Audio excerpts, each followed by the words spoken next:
सम्माननीय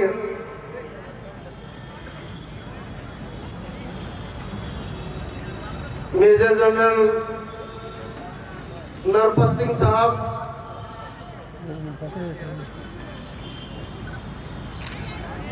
अपने माननीय संघ चालक जगदीश सिंह जी, अन्य अधिकारीगण और जोधपुर महानगर की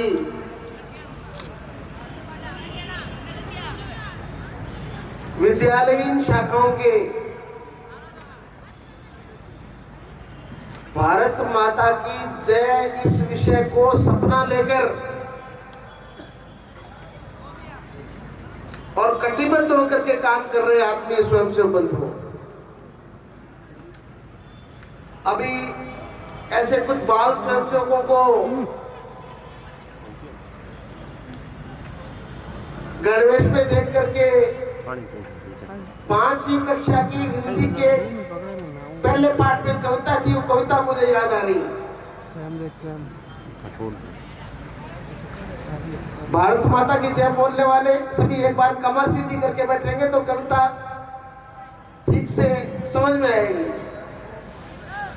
वो कविता कहती है, भारत प्यारा देश हमारा, 100 नदियों के जल वाला, ऊंचे ऊंचे पर्वत वाला, कहता हमसे वीर बनो तुम। ध्यान करना, ये भारत माता क्या कह रही है हमें?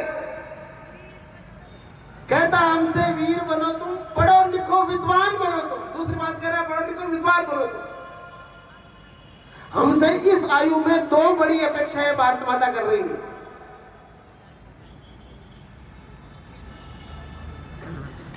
फिर भारत माता आगे कहती है, ये पढ़ लिख करके विद्वान बनना, वीर भी बनना, लेकिन करना क्या? तो फिर भारत माता कहती है, उस प्रार्थना, उस कविता में कवि बता रहा है, फिर तुम सबकी सेवा करना, जग में नाम उजागर करना। जैसा मेजर जनरल साहब ने कहा, पूरी दुनिया में भारत एक अनूठा प्रकार का देश है,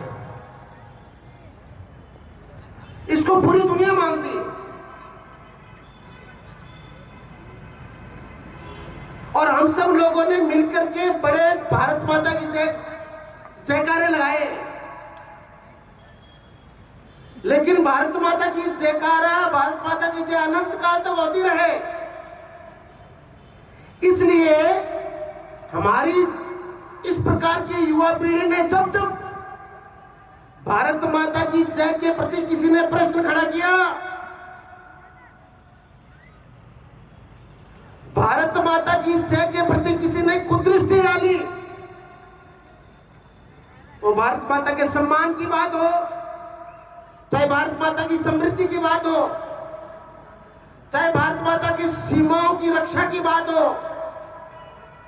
चाहे भारत माता के वैभव की बात हो, उन सब पर उस समय में सब युवाओं ने उस भारत माता की जय के लिए काम किया। हम सभी संघ के स्वयंसेवक हैं। एक स्वयंसेवक की दादी से मैंने पूछा, स्वयंसेवक के साथ में उनके घर गया तो उनकी दादी से मैंने पूछा, आप ये इस छोटे से स्वयंसेवक को शाखा क्यों भेजती है? तो ध्यान करना, वो दादी माँ उस अपने पोते के बारे में क्या कह रही है? वो कह रही है, मैं इसको अच्छा सच्चा पक्का बनने के लिए शाखा भेज रही हूं। ध्यान करना, वो दादी माँ शाखा के अंदर नहीं आती है, उसने हो सकता है शाखा देखी भी नहीं है, लेकिन वो शाखा के बारे में जानती है कि ये शाखा अच्छा सच्चा और पक्का बनाने की व्यवस्था करने का स्थान है। ये नए प्रकार का गुरुकुल है। एक बाल स्वयंसेवक से मैंने पूछा,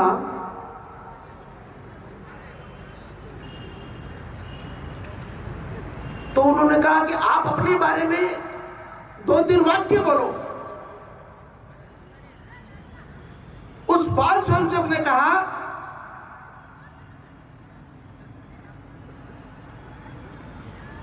अच्छा होना अच्छा है, लगता है इसमें दाम नहीं, अच्छे होते जाने से अच्छा कोई काम नहीं। उसने कहा मैं अच्छा सच्चा पक्का बनने के लिए शाखा में आता हूं और इसकी कोई फीस नहीं, इसका कोई फॉर्म नहीं। ये शाखा ऐसा स्थान है जिसकी कोई फीस नहीं है और इसका कोई फॉर्म भी नहीं है, कोई भी आ सकता है।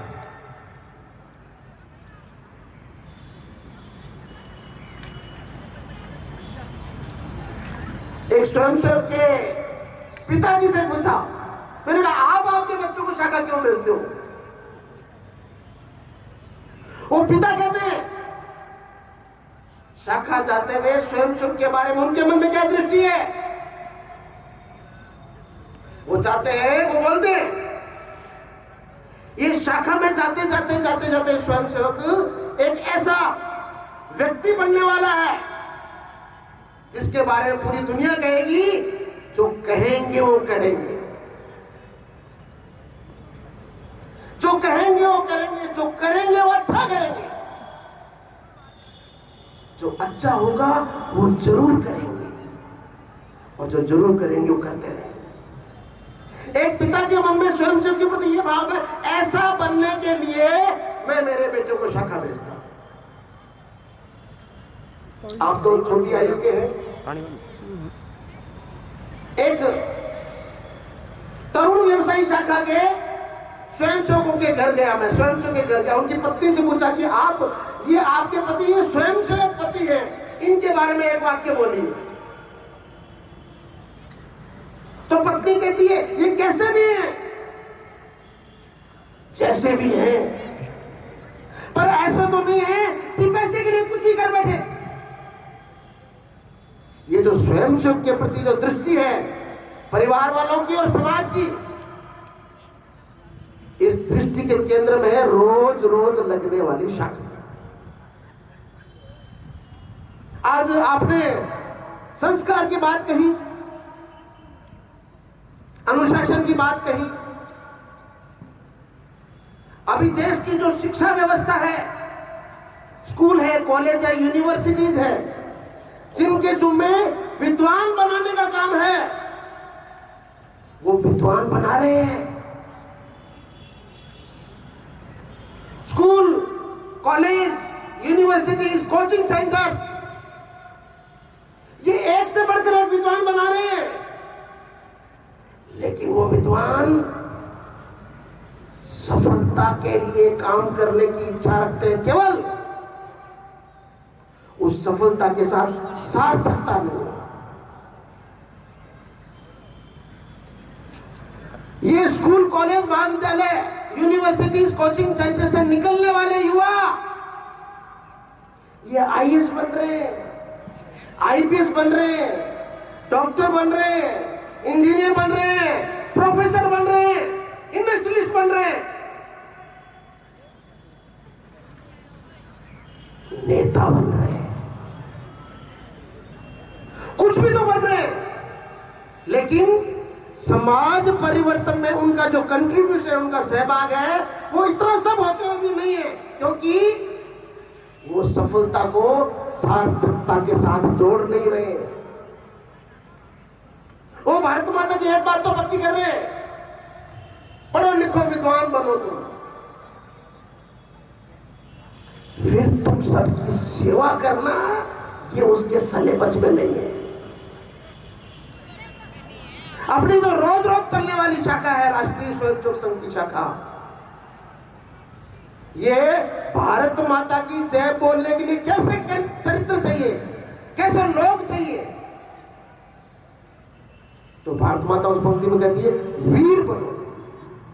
केवल शरीर से वीर बनने की बात नहीं कर रही है, शरीर से वीर बनना ही है। आप में से अधिकांश स्वयंसेवक रोज रोज की शाखा में जाते हैं, सर्दी, गर्मी, बरसात, आंधी, तूफान, उन सब में एक सिद्ध शरीर चाहिए। ये माइनस हमारे मेजर जनरल साहब ज्यादा जानते हैं।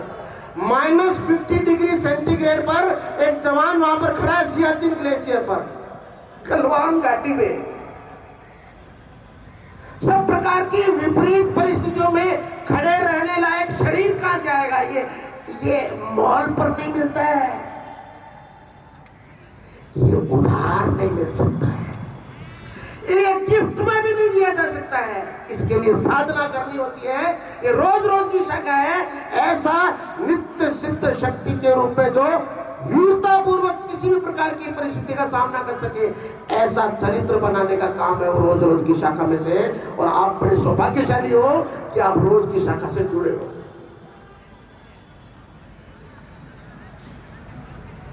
रोज की शाखा से जुड़े हो।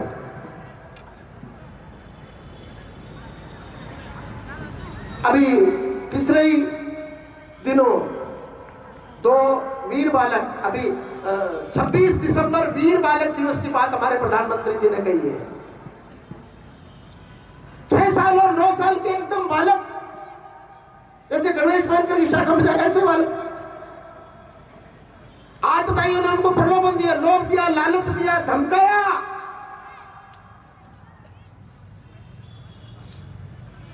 उसके बाद भी उन आतताइयों के सामने झुके नहीं कि वो वीर थे। मजबूत शरीर भी चाहिए और मजबूत मन भी चाहिए, मजबूत मन भी चाहिए। तो मजबूत शरीर और मजबूत मन, ये दोनों को निर्माण करने वाला कोई, रोज चलने वाला कोई तंत्र है, वो हमारी शाखा है।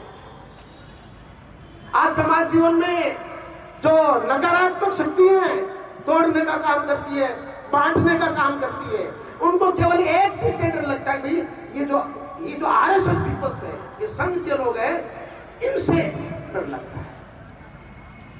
हम प्रार्थना में कहते हैं हम भगवान का काम कर रहे हैं। आप सबने कमर कसी है तो आप कहते हो द्वितीय कार्य है बद्धा कटियम शुभम आशीषं देहि तत्पूर्व। हे भगवान, हम आपका काम कर रहे हैं। भगवान का काम क्या है? भगवान का काम है परित्राणाय साधूनां विनाशाय च दुष्कृतां, सज्जनों की रक्षा करना और दुष्कृत्य करने वालों को ठिकाने लगाना। तो कमजोर मन का व्यक्ति कर सकता है क्या? कमजोर शरीर का व्यक्ति कर सकता है क्या? सब प्रकार की नकारात्मक ताकतों के आगे दम ठोक के खड़ा कौन रह सकता है? एक फूंक मारी अर्धवृत्त हो गई, दूसरी फूंक मारी क्षिप्रजल हो गई। ऐसे नहीं चाहिए पिलपिलीतन, लॉलीपॉप स्वयं नहीं चाहिए। तो कुछ संकेत हमारे मेजर जनरल साहब ने लाए। कुछ चीजें हैं जो समय के साथ हमारे साथ जुड़ गई है।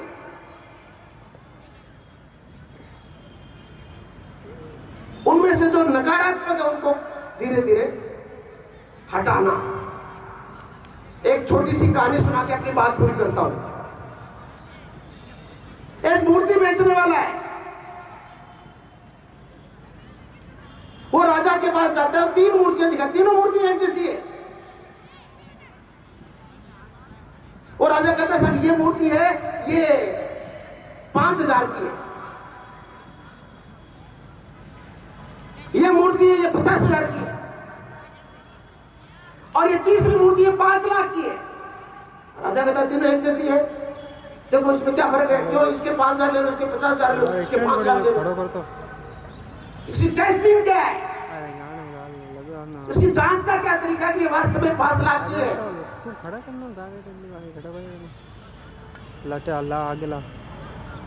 तो उलट पुलट के राजा ने देखा, अपने मंत्री को दिखाया, बहुत सारे लोगों का भी कुछ हमें समझ में नहीं आ रहा है कैसे दिख तो एक जैसे, ये बराबर भार है, ऐसी जैसी बनी हुई है, कोई अंतर दिख नहीं रहा बाहर से। तो वो मूर्तिकार ने राजा को एक पतला तार दिया, जैसे अपने गियर में तार लगता है ना, वो तार देकर के उसका जी राजा जी मैं ये इसके कान में डालता हूं, और एक मूर्ति के कान में डाला और तार ऐसे आगे गया तो दूसरे कान से निकल गया।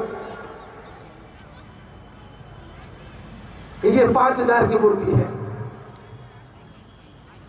दूसरी मूर्ति के भी कान में डाला दाएं कान से, और धीरे धीरे धीरे धीरे वो डाला तो वो मुंह में से निकल गया दांत। उसने कहा ये 50,000 की मूर्ति है। तीसरी मूर्ति के बारे में कहा राजा फिर ये 5 लाख की कैसे है? तो उसने वो पतला वायर डालते डालते गया, उसने कहा साहब ये हृदय में चला गया है, बाहर निकलेगा नहीं। हम नियमित स्वयंसेवक रोजाना की शाखा जाते जाते शारीरिक अभ्यास के सब कार्यक्रम कर रहे हैं, करते रहना, एक दिन भी चूक नहीं करना। आंधियां चलेंगी, तूफान उठेंगे, मेघ गरजेंगे, बिजलियां कड़केंगी, फिर भी झंझावातों के बीच में से ध्येय का दीपक जलाए चलते रहिए। किसी भी कारण से उसकी छुट्टी नहीं करना, एक बात पक्की मन में रखना।